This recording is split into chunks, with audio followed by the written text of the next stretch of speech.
for CommsDay, and today we're talking about the practicality of satellite.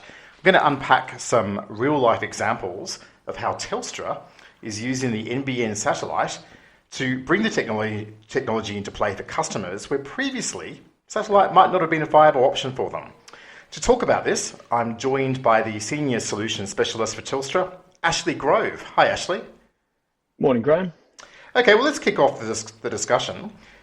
Why should businesses consider satellite over other forms of connectivity?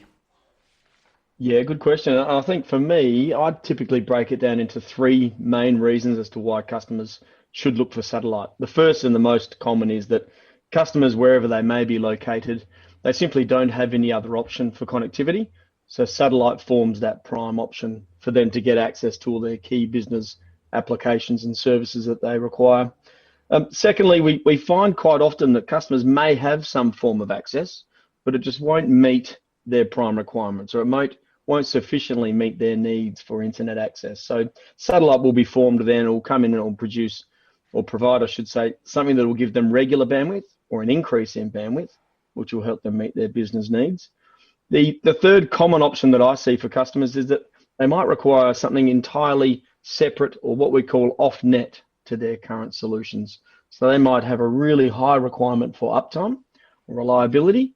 So having a service which doesn't go through the local connectivity challenges, or services I should say, satellite does that and it meets that need for them. Okay, so tell me more about the practicalities of satellite. So for example, how long does an installation take? Yeah, good question as well. With satellite, there's a couple of key components that are required to set up. Obviously, there's some physical infrastructure and works that are required on a customer's site. And there's also some bandwidth services and teleport services that are required to be set up. What we see, Grahame, is typically some installations, or most installations, can take around about that 28 business days to set up. So compared to other services, terrestrial fiber laying, for example, getting a satellite service installed can be fairly quick. Okay, and in terms of logistics, can I access it anywhere? I mean, obviously, by definition, a satellite signal is available all over the landmass, but actually having the boots on the ground to install is a different question. So can I get a satellite solution pretty much anywhere I want?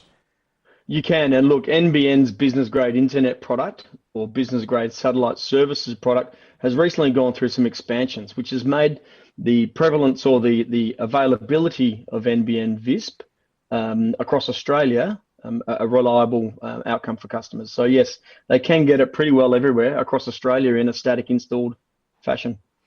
And does the end product look and feel like a standard internet product? Can I access my video, my voice, my applications as per normal?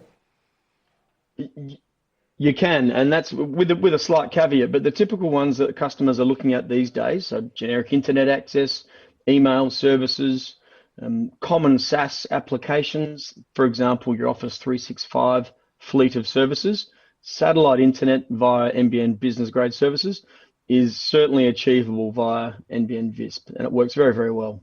Okay, now I wanted to take a look at some examples of customers that Telstra is actually servicing with satellite technologies. And the first one is a mining customer. So can you tell me about I guess what they wanted and what solution did you provide for them? Yeah, the mining industry is a real regular player or consumer of satellite services, I should say. And they consume it in a number of different fashions and for a number of different reasons, as far as I can tell, or as far as customers tell us. When mining entities try to start up for the first time, and when they're going through that construction phase or assessment phase, they require something fairly quick, and they require something of a reasonable bandwidth to provide their construction workers and teams access to internet-based applications or connectivity services.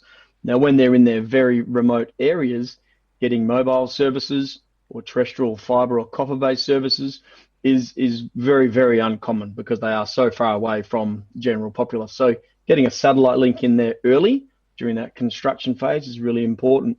Once they do get beyond that construction phase and they go into business as usual operations, they've typically got enough resources behind them to provide funds to build those more permanent services in there. So thinking maybe a microwave, a multi-hop microwave solution, or a fiber service. And in many cases, sometimes customers would see then, okay, well, time to switch off the satellite because I've got my primary link. However, in the mining game, I think, Grahame, they tend to keep the satellite service running to provide backup services or bandwidth augmentation, so to uplift the bandwidth that they may get from their fiber services or their microwave services, but also to provide an extra redundancy layer. On top of all of those, some customers also like to have a total segmentation, and mining is one of those where they like to keep their business grade services or their business applications on their primary link.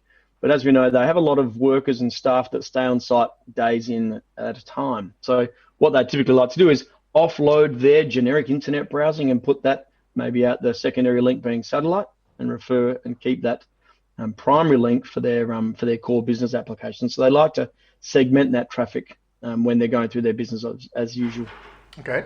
Now, actually, there's another example we can discuss, which is quite a different one, and that's an SME. So people don't necessarily associate satellite usage with the smaller companies around.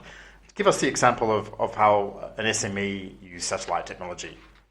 Yeah, exactly. And look, SMEs, they've been operating where they are for many, many years, and these are the use cases that we see. And they may have enough bandwidth where they are in their remote location to support their business as usual operations. So they can support their day-to-day services. The prevalence of internet-based applications at the business layer is certainly growing. So they start to have to require increased accessibility to the internet. But a lot of them, and ones that we're talking about at the moment, they may provide customer or contractor services. So they've got a bit of a fluctuating requirement, Grahame. So having an increased workforce or contractor force or customers come on site and then start to consume their primary bandwidth, which may not be upgradable or it may not suit that fluctuation of bandwidth, they would typically require a secondary access that they can use permanently, but they can offload their internet traffic again from that local site.